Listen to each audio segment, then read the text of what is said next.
Hello and welcome to Main Street Matters by Heart on Main Street, the podcast that knows that surprises exist if you just open your eyes to find them.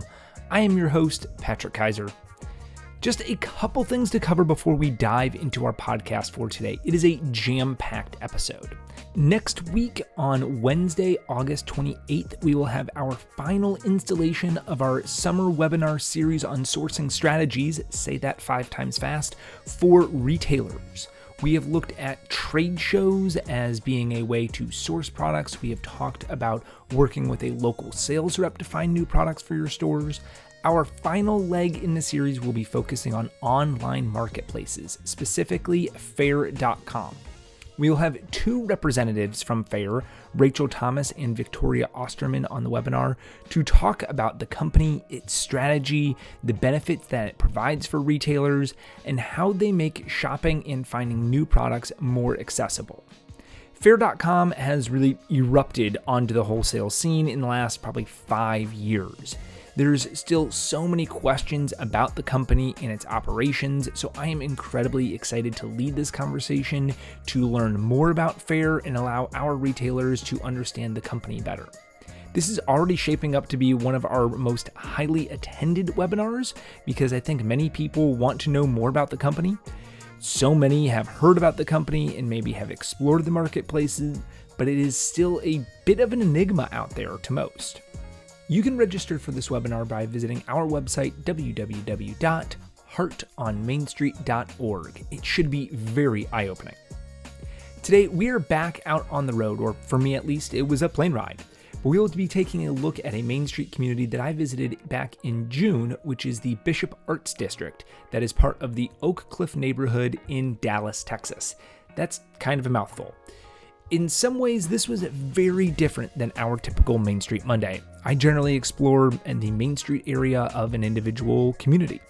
I have explored and visited towns whose population has been as small as 1,000 full-time residents and as large as 2,000 full-time residents. But Dallas really takes this to another level. The population of Dallas is 1.3 million people, over 6 times larger than any other area I've taken Main Street Monday to before.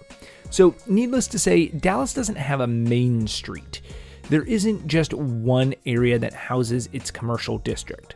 Instead, it's broken into around 30 neighborhoods, of which Oak Cliff is one. And depending on the source you're looking at, some also call Bishop Arts District its own neighborhood. I'm considering it part of Oak Cliff because while I was there, that's what people told me when I asked about the relationship between Bishop Arts District and Oak Cliff. Oak Cliff has a population of about 32,000 people, and inside of that, the Bishop Arts District has a population of about 2,600. When I began to view it this way, it started to feel much more like a Main Street Monday community than going to the city of Dallas. I flew down to Dallas the day before the Dallas Total Home and Gift Show to explore the Bishop Arts District. I don't really know much about the area other than it was in Dallas. And I have to admit, I have sort of my own thoughts about Dallas as a whole that might not be entirely overall positive. For 10 years, I lived down the road, down I-30 in Fort Worth. Maybe it's the Fort Worth propaganda that I bought into, and maybe there's some truth to it, but the perception was always that Fort Worth was laid back, comfortable, friendly, easygoing. Dallas was faster paced, competitive, more money driven, and, well, pretentious. I had my own reasons for these beliefs, but we don't really need to go into that. I say all of this to paint the picture of what I expected when I went to the Bishop Arts District. It was Dallas. How much could I really enjoy it? Well, my dear listener, I was wrong. The Bishop Arts District was nothing like what I thought it was going to be. It was fun, it was vibrant, it was historical and modern at the same time. There was, and this is going to sound dumb because it's almost a given within the name, but there was art everywhere. Murals on the side of buildings, installations, painted fences, colorful buildings. There were murals representing the Hispanic culture and heritage of the area. There were faded murals of old businesses, murals of the trolley line that ran through the area. There's even this gigantic mural of Batwoman, who was once portrayed by Yvonne Craig, an Oak Cliff native. There's art by professionals, art by amateurs, art by children. Art was everywhere. There were silly things too. Like there's this place called Emporium Pies, which has the address of 314 Bishop. So instead of numbers labeling its location on the curb and the sidewalk, there is a big pie symbol. It's a great joke for math nerds. I can only imagine the fun that they have on March 14th for Pi Day. I arrived in the town early as the sun was coming up, the street lights were still on. The north end of the area where I came in was more historical buildings with brick sidewalks where the trees canopied the street and the lights were strung from building to building overhead. It felt like I was in a different world. This is not the Dallas that I knew and had experienced. This was something else entirely. As you made your way south along Bishop Avenue, you can feel the neighborhood evolve. Buildings became newer, and then there was this point where you could tell the original commercial district ended because you have houses that have now become retail stores. And then much more modern constructions beyond that. Walking down the other way, it felt like you were walking back in time from multi-level mixed-use buildings that are of modern construction with retail on the first floor and apartments above to buildings that were constructed around 1900. Throughout all of this was tremendous retail stores. It's now 2 months after my visit and quite a few still stand out that I'd really like to highlight today.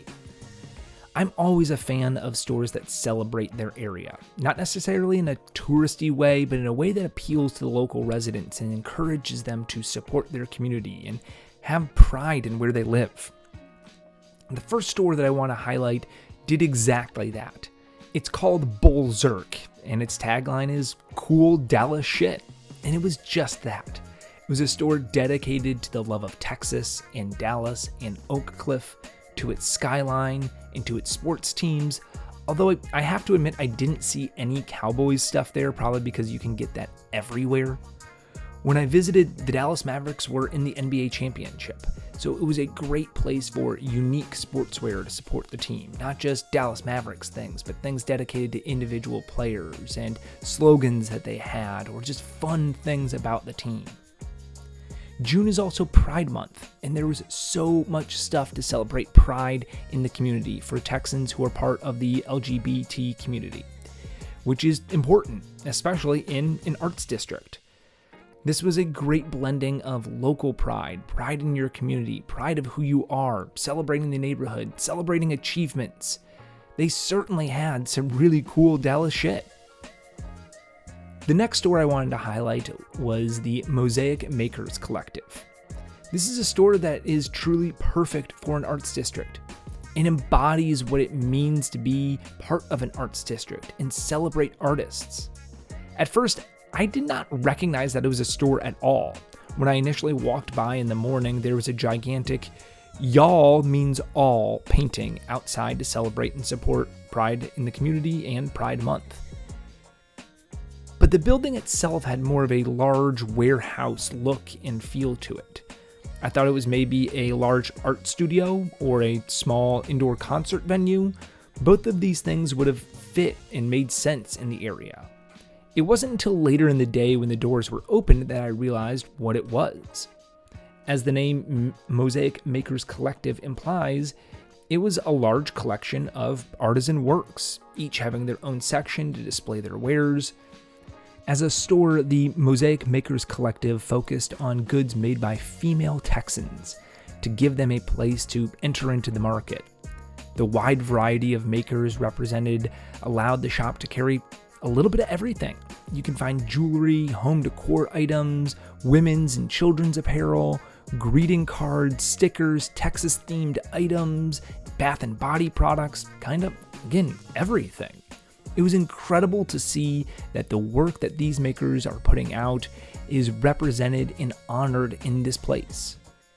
And true to form, the owners even have their own line, Girl Riot Society. So they're not just owners of the space, but they also have their own lines in the store as well.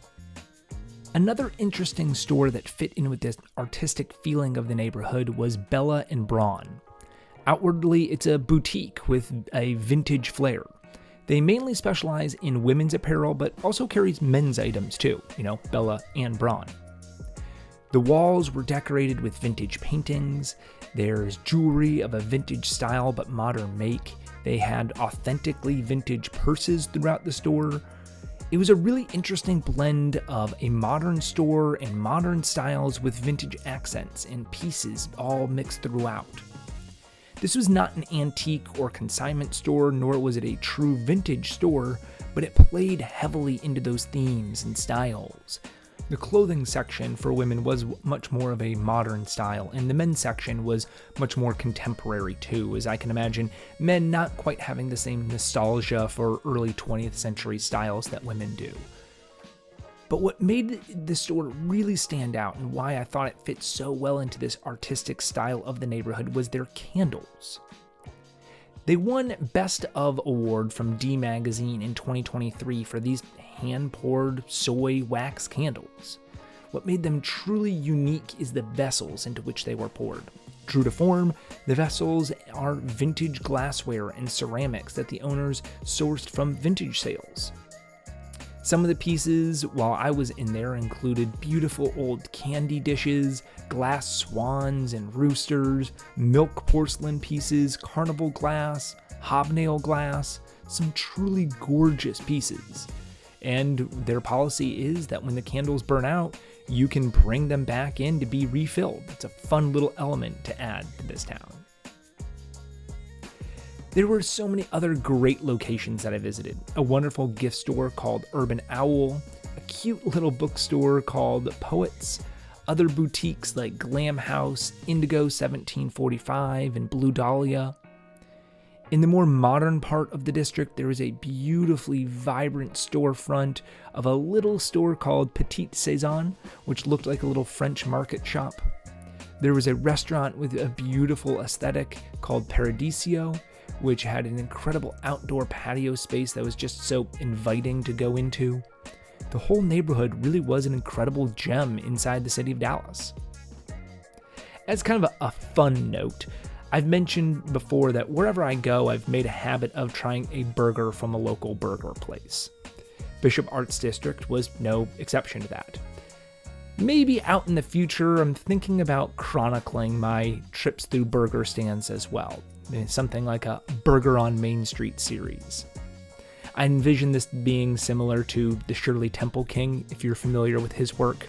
And while he's grown up and begun doing different things, he became internet famous a few years back as a little kid for his real and honest reviews of a restaurant's Shirley Temples. He had a rubric of criteria that he used to judge the drink based on the amount of ice, the number of cherries, the ratio of soda to cherry grenadine. It was awesome. So if I ever get my criteria together and the nerve to rate a burger as I eat them, I'll let you know. In the Bishop Arts District, I went to a place called Hunky's Hamburgers. It has a retro burger stand feel to it.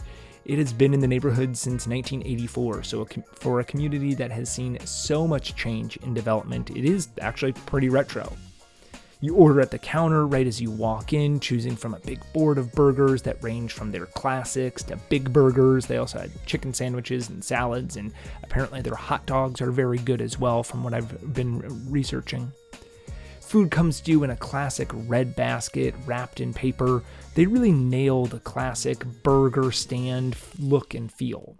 I got a mushroom Swiss burger, but if I felt like I had a little bit more time to read the menu, I probably would have ordered something else. It was a good burger, decent fries. If I had my criteria laid out and I wasn't reflecting back on something that I ate 2 months ago, I'd give it a more in-depth coverage, but Hunky's was a good spot. I enjoyed it. I did mention at the very beginning today that this episode is jam-packed, and it's not because I'm going to be talking more about burgers. The reason that I chose the Bishop Arts District was because I also had interviews lined up with 2 people from the area, a retailer, Devin Moore, and someone who's been involved in the developing of much of Bishop Arts District into what it is today, David Spence. I had the opportunity to sit down with them during the Dallas Total Home and Gift Show to talk about the area, how it's grown, how retail has evolved in the area, and why it's such a great spot in Dallas. This was a live interview, so you might hear some background noise. At certain times, we might have pulled the mic a little bit away from our mouths, unfortunately. So if there's some cutout of the audio, that might explain why. But it was a great interview. I learned so much about the area and its incredible history. So let's hear from Devin Moore and David Spence.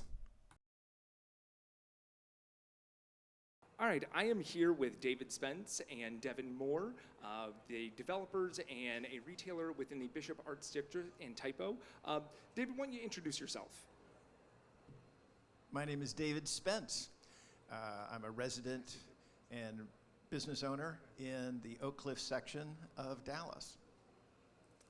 Devin? Hi, I'm Devin Moore, and I have retail stores in both Typo and Bishop Arts, DLM and DLM Tots. Wonderful. So I had the great opportunity on Monday as part of our Main Street Monday tours, where I go around to different communities and feature the community and talk to retailers there to go to both Bishop Arts District and Typo. And I was first off, very impressed. It is a fun, vibrant, colorful community for retailers, the art district and Typo, so colorful, so fun. Can you tell me a little bit about the history of the Bishop Arts District and how that's developed, as well as Typo? Sure. The Bishop Arts District, you may have figured this out, is a very un-Dallas corner of Dallas. And its success has been really influential in how City Hall thinks about revitalizing in-town neighborhoods. But it was a bit of an accident. The Bishop Arts District is there because the streetcar arrived in 1903. Because the streetcar stopped there and a neighborhood was built up around it, around 40 or 50 buildings were built surrounding the streetcar stop, where a clerk coming from downtown, get off the trolley line, and before he walked home, he would get a sandwich or go to a bookstore, whatever, and go back. These kind of trolley era districts were all over Dallas, but most of them have been demolished. Right, trolleys are less common now than they were early. But especially north of downtown, almost all of these old buildings have been replaced by newer buildings. Oak Cliff, for a variety of reasons, kind of went into deep freeze. The streetcar stopped running in 1956. Okay. So what we now call the Bishop Arts District went into deep freeze in 1956. All of a sudden, all of the traffic disappeared. And it was rediscovered in the mid-'80s by a guy who was actually a warehouse developer up north, Jim Lake Sr., who had a fondness for old cars and old buildings. And so he bought a block and a half of buildings from the estate of an old lion of Oak Cliff development. And there were some artists working in the storefronts because of the sunlight. And so he christened it Bishop Arts District. Okay, makes sense as a name. And for 20 years, Bishop Arts was very much just a little neighborhood district. I can remember when we wanted to have a street party, we wouldn't pull a permit. We'd just park a car or put pylons because there was no traffic on Bishop anyway. Yeah. Right. Right. And by the way, the name Bishop, the president of the Dallas Railroad and Traction Company that built the streetcar, his name was Bishop. So that's where the name Bishop comes from. And so things percolated along until 1999, when a city councilman of ours, Bob Stimson, who is still a beloved resident in the neighborhood, cobbled together the astounding sum of $3.7 million. And the city rebuilt, this neighborhood was 100 years old. The sewers were 100 years old. The sidewalks were 100 years old.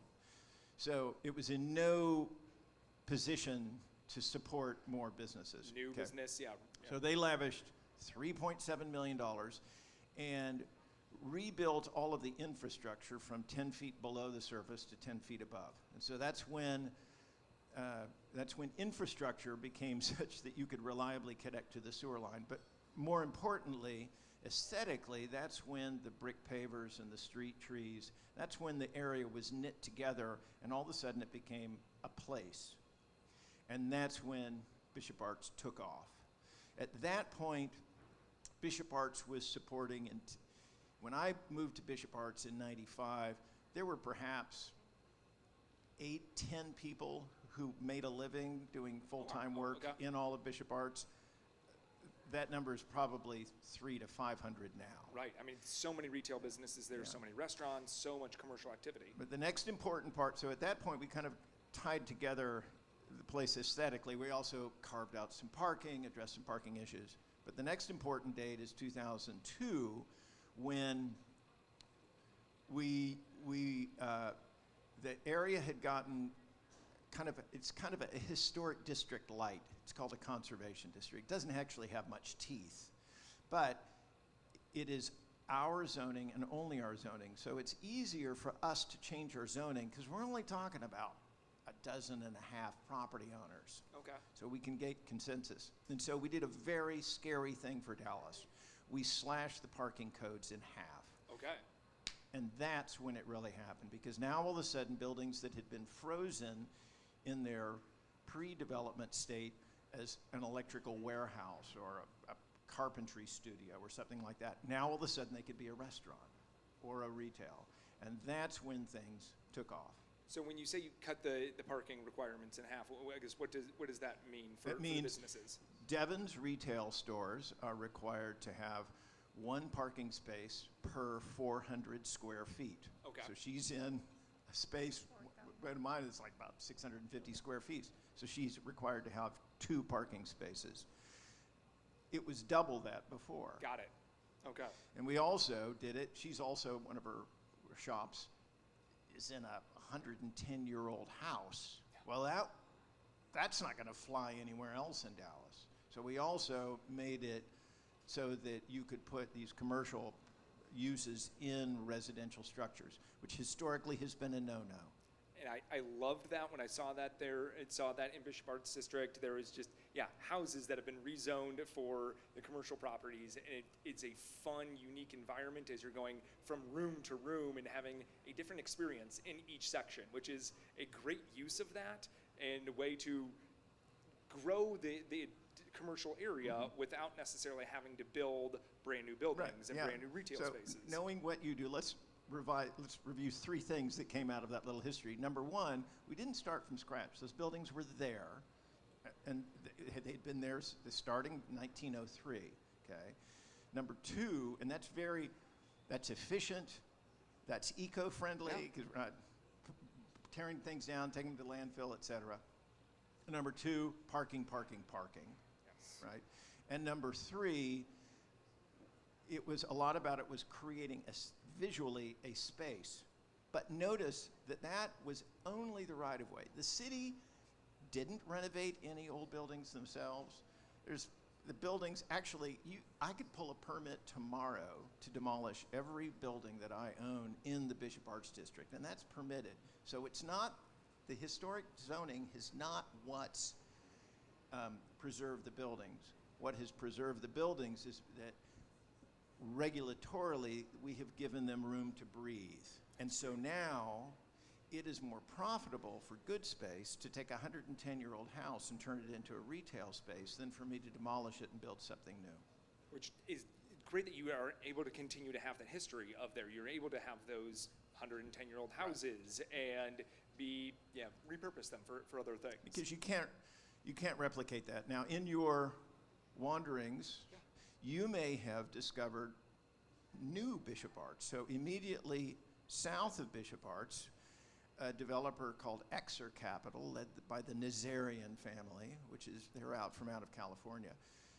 They effectively doubled the retail square footage of Bishop Arts, and I think they did an excellent job. No one mistakes their buildings for a 110-year-old building, but it's a very well done new development. And that also was largely because of the zoning. Okay. However, where, quote, new Bishop Arts is, and dollar for dollar, actually, that might be where the real action in Bishop Arts is in terms of rents, sales, things like that. But that was a neighborhood of cottages 20 years ago. Okay, so we sacrificed 5 square blocks of houses to do that. So preservation is a compromise. We would not have gotten the city would not have gotten the tax base they have from new Bishop Arts if the preservationists had not been willing to sacrifice those 5 square blocks in order to get 5 square new blocks of retail, but also what that does, that energizes the adjacent old neighborhood. And it is when you're there, there's kind of a clear delineation of the tree-lined, the street lights that are going over the old Bishop Arts District, and it is wonderfully done in the new area, but it's almost as you're kind of going from the old to the new, it's like a stepping back in history. You're seeing the buildings and learning more about the area as you're just walking along the street. I'm a fan of what Exeter Capital did. I think it was exceedingly well done. Yeah. And then they have added behind that in a way that's not imposing, but now there are 5-story apartment buildings behind it. They did that in a very clever way that's not looming over you. And so we're getting shoppers.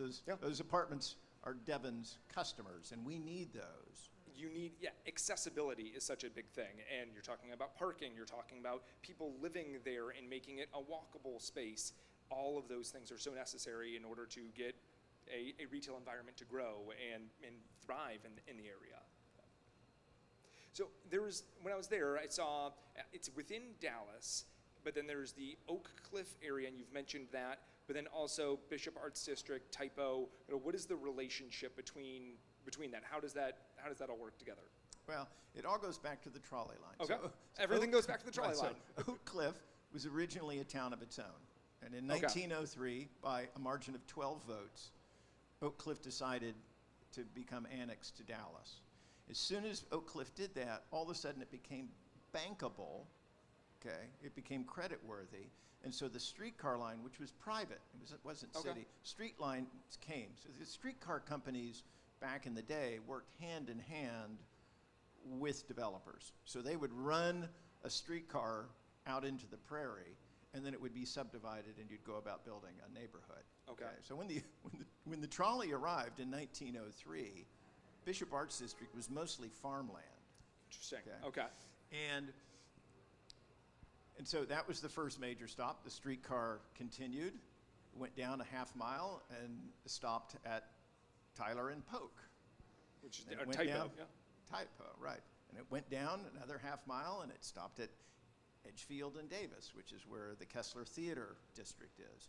So each one of these streetcar stops became a node of development. And if you look at the zoning map that we had, and by the way, we took the lessons that we learned about parking and aesthetics and such from Bishop Arts. Bishop Arts became a little petri dish, a laboratory experiment, okay? And the next time they rezoned the 342 acres surrounding that, they took a lot of those same lessons. It's really exciting. Then, to the northeast, they rezoned 800 acres, what is called the Gateway area, and applied those again. And then we did an even larger, I think it was probably 2,000 acres, the West Oak Cliff plan. Again, it was taking those lessons. Bishop Arts has been, the zoning, those initial ideas, has been very influential for the economic development of Oak Cliff. Now, historically, Oak Cliff was a pretty confined area. It's what we would call North Oak Cliff now. But now Oak Cliff is kind of sloppily means the north or the southwest quadrant of the city. Okay, got it. But that includes areas that were developed for the first time in the 1960s. So the area that Devon's area of influence, and our shoppers are in what you would call Old Oak Cliff. And Bishop Arts and Typo and the Kessler Theater District are all sub-districts, if you will. Part of that. Yeah, all okay. part of that. So like districts within a neighborhood that's of the larger Dallas. And there's more. There Yeah. are two other of these districts, Elmwood, which again is a streetcar district, and it has such a small town feel that it was used for the small town parade scenes of the Tom Cruise movie Born on the 4th of July. Okay, So, yeah. so you can imagine what it looks like. It looks like a small town in the middle of the city. And then just last week, an area called Clarendon, which was also a streetcar stop, now it's up for rezoning. So Oak Cliff is starting to mine these old forgotten mine shafts. The mining company of the streetcar, which had long been abandoned, and nobody thought there was any more gold in those mountains. Well, we've discovered that there is. Which is, I love that it all comes back to the streetcar, and that these areas that had been developed, but streetcar goes away. But these are good, successful areas that we can develop and we can grow and we can have commercial businesses. And the streetcar, by definition, was you used the streetcar so that you didn't have to have a car.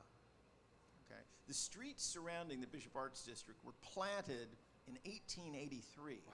Okay. Okay, only a year after Benz invented the car. Okay, so none of these streets, which now, of course, support all this traffic, 18-wheelers delivering beer, etc. All of those streets were laid out for the horse and buggy. Wow.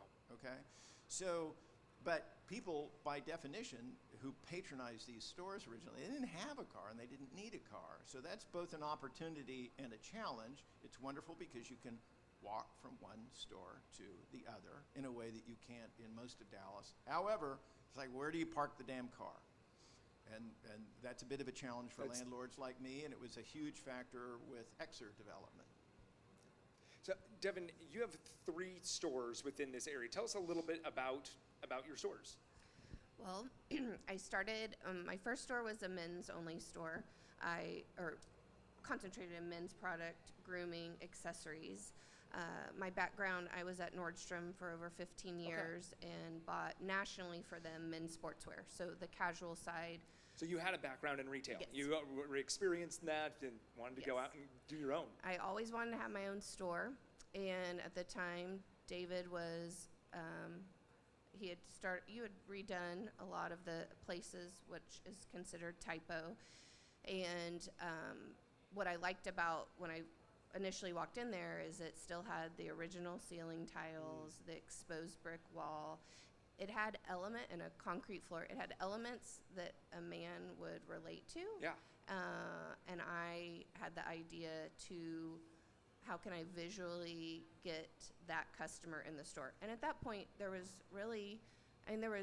one men's store that was a golf-related store down in Bishop Arts, and I think he closed like probably a year before I opened. So there was really no store that was specifically for men down there, and I knew at that point it needed to lend casual because a lot of the people that live and work in Oak Cliff are on the creative side. Yeah. So a lot of them own their own businesses. A lot of them had that flexibility and didn't have to dress up in suit and tie anymore. So it lended for exactly what I had my background in and knew would be successful there.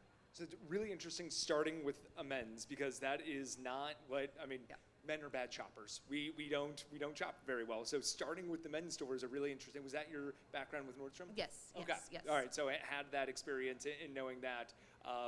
So that's a really, more casual and having that. And now you've expanded to the next store. So the next door over. So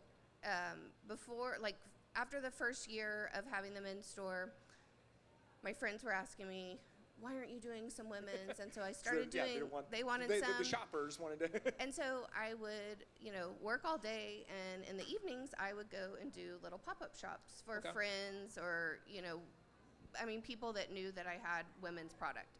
And so I would go and do little pop-up shops, and it was really picking up. So everyone begged me, will you put even 2 fixtures in the back of your men's store and concentrate on women's? So I did that, and it was working, and I didn't want to lose my men's customer because I had worked so hard to get him in that store. So I didn't want them to start walking in the back door and seeing women's product and saying, never mind, they changed. The first Yep. question was, are you downsizing your men's and are you going to split this store and do half and half? And I was like, I'm not doing that. I'm not doing that. And then shortly after that, right after the holidays, the store next to me, she wanted to relocate, bigger space, more of the creative side. And so she was leaving, and David approached me and said, you know, people are asking, have you considered doing women's? And at that point, my business had continued to grow and increase, and I thought, you know, I could take what I've learned from our customer and apply that into women's. And so I did that, and I originally had 75% of the store was women's accessories, clothing, gifts, and the back quarter was built for the kids because our neighborhood has significantly gotten younger and new families are moving there, and I saw the need for where are these kids and these babies getting close. So if I have this for the men and the women and their parents, their grandparents, all that. Who's bringing them into the store? Why am I not capitalizing Absolutely. on this business, because they're having to drive across the bridge to get that. So, Okay, yeah. so that was kind of the initial thought. Which is a great, add on to that, because, children are, they'll touch everything, they'll grab things, and they see that they want that. So it's like, okay, if you're shopping, mom brings them into the store, and that can be some add-on sales that you have. It's just got to, the kids see the toys, they see the stuffed animals, they're wanting that while with mom or dad. Yeah. Yep. And then you've opened up a third, Yes. so amazing. yes. So David had completed, or was nearing the completion of the duplexes right across from his office, and it was small, but really well done and looked similar to my concepts in Typo. Okay. And so at that time, in Bishop Arts, there used to be two different, or baby store. There was one down on before Jefferson, it was in Bishop Arts. Then it moved to Jefferson. But those had since closed. So I was like, if my kids are getting bigger and I need room in the main store, I've got to figure out how I can create, because I didn't want to lose the baby and gifting aspect. And with that space, it was the perfect amount of size. I think it's 600 square feet, David, or right about.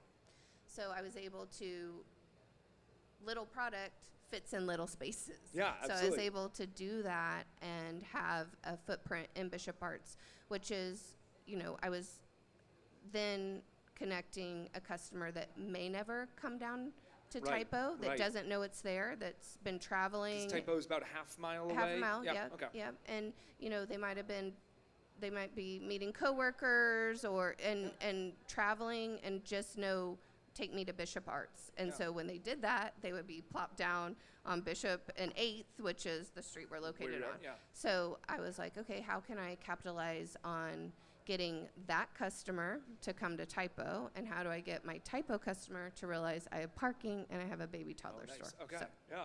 And there's not another baby toddler store in Bishop Arts. not is there? specific. Yeah. no. So, being able to really capitalize on that. Yeah. Yeah. So, having 3 stores have been successful.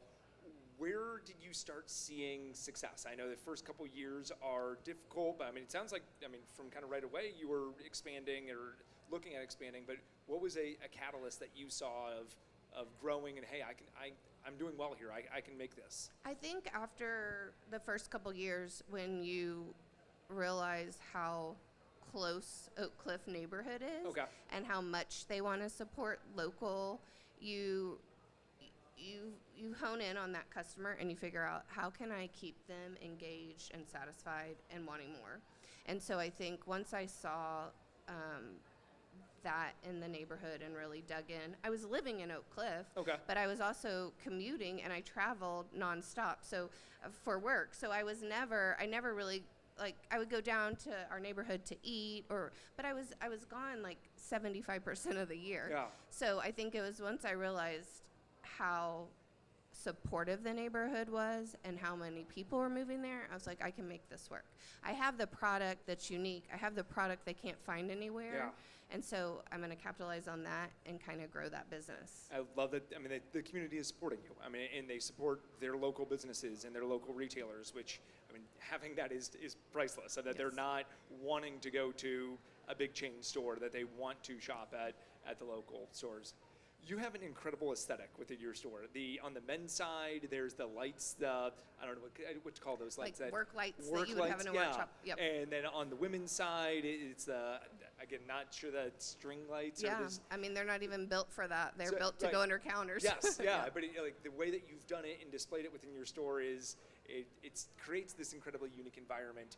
Was that your doing? Was that, did you hire someone? Kind of was that, how did you develop this very fun feel to your store? One, I met with a very quirky architect. Right. That's the way I could describe him. And when I explained what I wanted, he was like, "I got it. I know." We had one meeting at a co-working space, and in about an hour, we had sketched it out.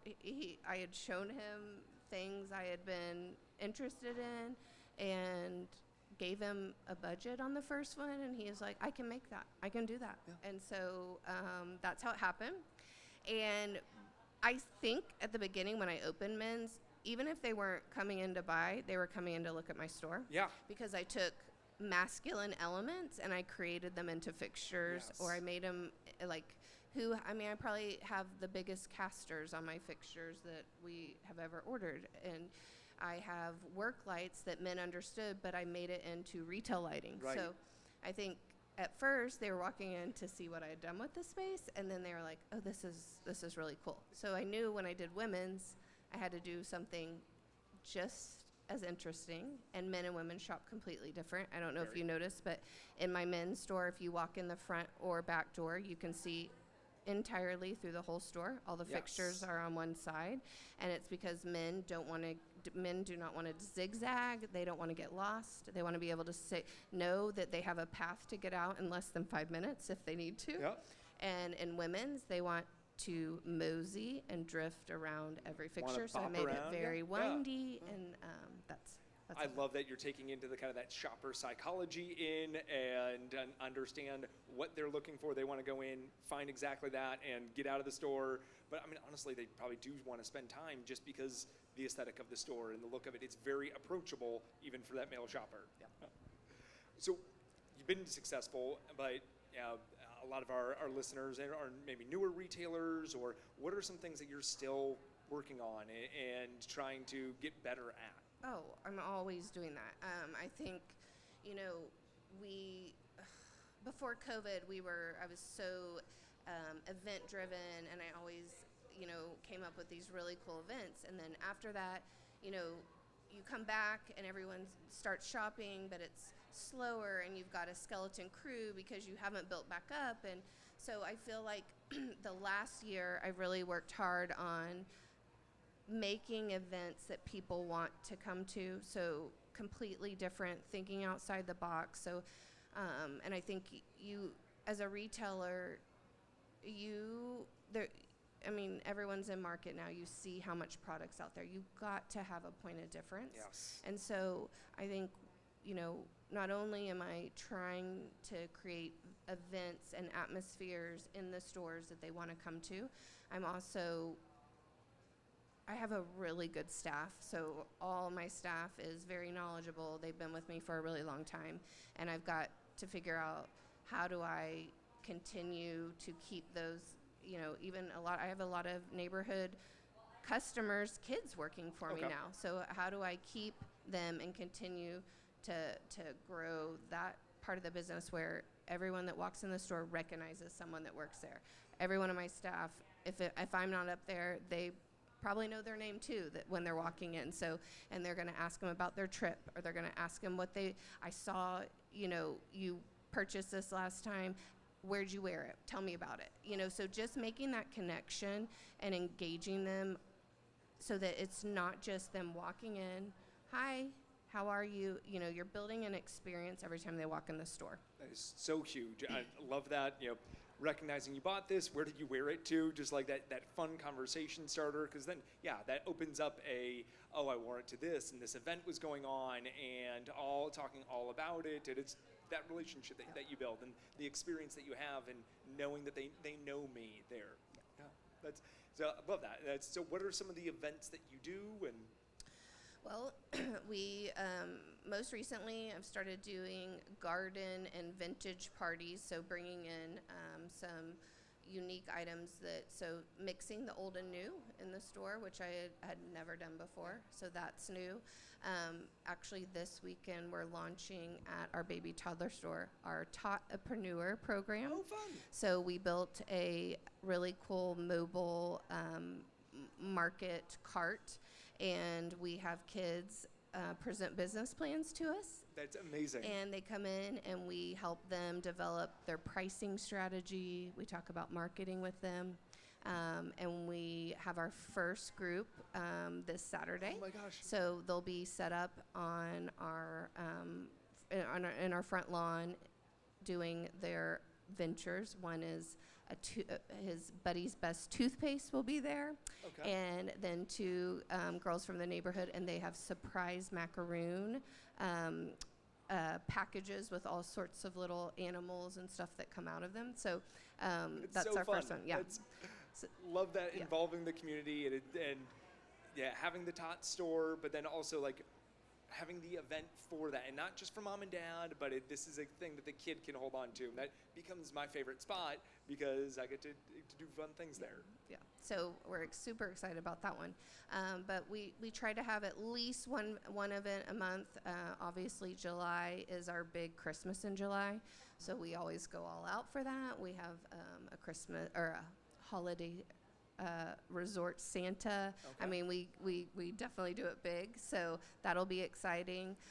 But we are always, thinking outside the box, trying to come up with another reason for them to get them in the store. So even if they don't need anything, they want to come see what we're doing. Yeah. Very fun. So I always love talking about what the community, the area is doing to help build up retail, and having a group that wants to shop local is huge. But then, how can you get other people into the downtown area or into the commercial district? So, what is Bishop Arts District? What is Typo? What is kind of the community doing to help bring people into the downtown? Are there events? Are there festivals? What goes on in the area? Well, yes, there's a Merchants Association Okay, great. that works right in Bishop Arts, and then there is a group called Go Oak Cliff, which is a band of clever merrymakers Okay. who do all sorts of events. Oak Cliff has no real immediate tie to the country of France. Okay. However, one of our biggest festivals is now Bastille on Bishop. And so on July 14th, Bishop Arts, all the streets will be Very fun. closed, and we will go French. Very fun. And it's more close than just putting cars up now. Where you have, Right, you yeah. have, Unfortunately, we do have to get permits now. and things happen. When you There grow. is, one positive thing about COVID is that the city historically has been reluctant to let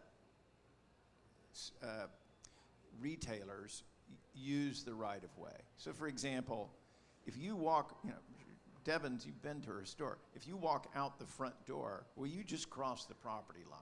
Okay. Okay. So there's no front yard. Yeah. Okay.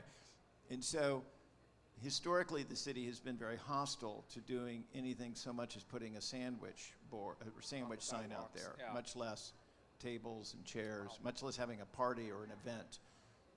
COVID has changed that. And so, a lot of retailers now, you just partner with a couple of people around you, and you do your own little event on a Saturday, rather than it needing to be a big street. So there's a lot of that goes on now. And what Good, else? Good Space hosted a British invasion party. Right. Which Yeah, we every closed once down in a the while, street. Good Space, just take a couple of years off my life. I do a big party. British Invasion sounds fun. It was also really it was fun. a complete non sequitur. We don't. I No just. I ties, have a but- little British car, and there's a great Beatles cover band that plays in Dallas. and Perfect. so Yeah. last you don't need a October we did reason. it. You could just have the events. Yeah. Yeah. I mean, Devon is also a part of an experiment that's going right now.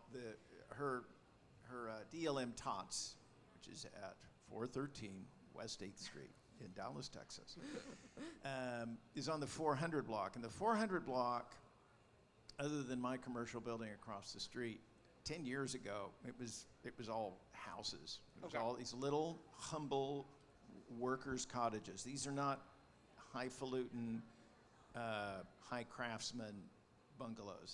This was the Fox and Jacobs housing of 1905. Okay. And that's what well, the families that are there have sold out, by the way, made a killing. Right. Yeah. Held on to And- that house for a long time. And I'm working with another investor who's bought, so we now control a preponderance of the houses on there. So right now I'm working on doing a restaurant and bar in one of these houses in a 13 square foot house. Okay.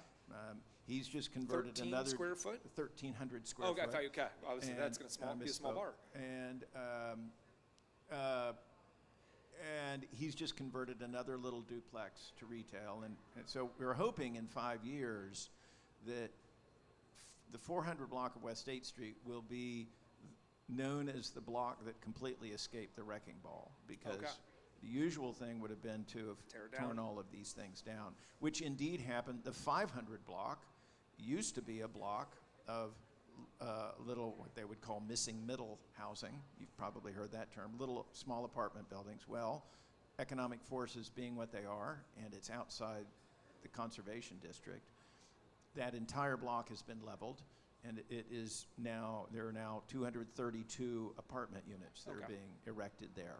Now, I personally have gotten past the fact that we lost the buildings, and so now I'm focused on selling infant and toddler wear and mixed drinks to those There you go. 232 That's- apartment dwellers. You have a captive audience. They're right there. So, but yeah, the housing is, of course, that's a whole other topic for a podcast, is the housing.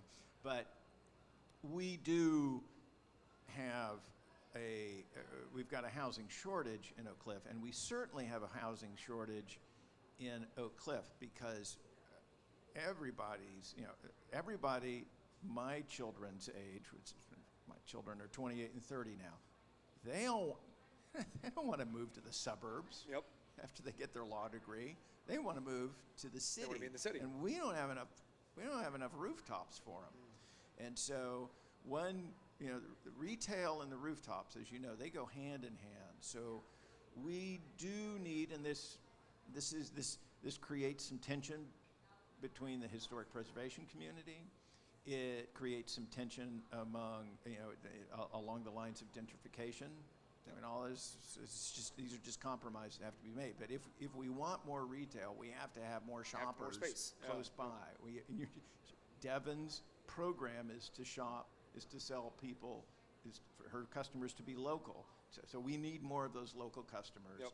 And that involves the economics of building housing today means that that's not going to be one house on a 7,500 square foot lot. It's Right. going to be more dense. And that house and those developments, it's not possible to recreate the craftsmanship of a 1913 bungalow. And so these houses, dwellings are going to look different. They're going to be modern. They're going to be more dense. And that is occasionally cause for heartburn among even capitalists like Devon and me. But it's something that has to happen in our in-town neighborhood and in all in-town neighborhoods, because you either grow or die. Yep. So freezing Oak Cliff in amber is not a solution. And eventually, people do want to live and walk and shop all in the same area. So being able to provide that, having the housing there, if you don't have that, then there will be an aging population.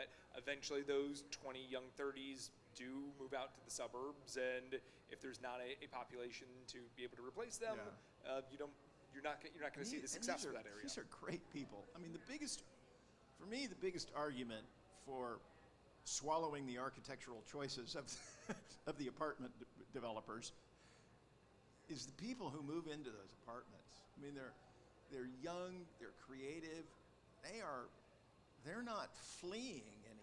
They're not fleeing the city. They're coming to the city, and they want all the rough edges. Yeah.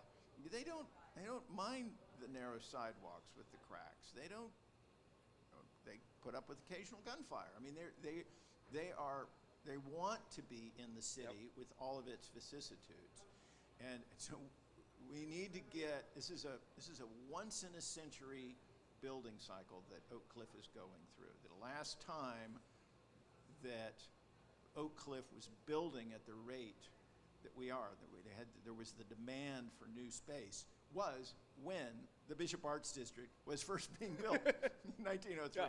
So it's a once in a century opportunity. And of course, Devin is my star, but if Devin had been busy, I could have brought you 5 other retailers who are also in the same trenches, who are doing I pinch myself every morning that I get the tenants that I do, because I really feel like Devin is an ally in creating the kind of opportunities that we are.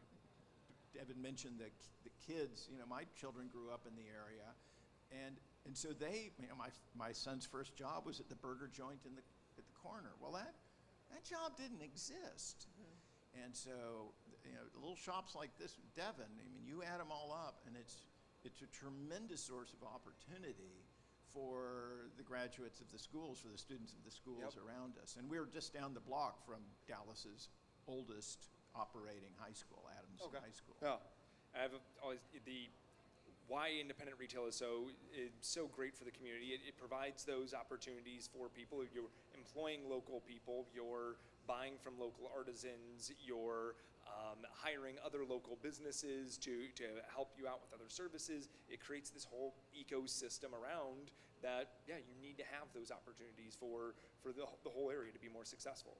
Absolutely.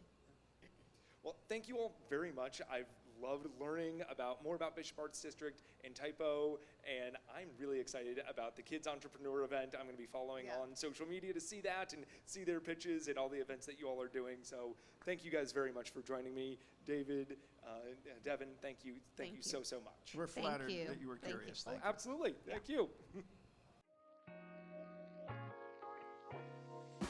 That was Devin Moore of 3 DLM stores and David Spence, and our look at the Bishop Arts District of the Oak Cliff neighborhood of Dallas, Texas. I hope you enjoyed this episode as much as I enjoyed bringing it to you. Stay safe, shop local, and I'll see you all next week. This episode is written, produced, researched, and edited by me, Patrick Kaiser, with a very special thanks to Devin Moore and David Spence. To learn more about Heart on Main Street, you can visit www.heartonmainstreet.org, and to have your community featured as a Main Street Monday, you can reach me at contact@heartonmainstreet.org. Thanks!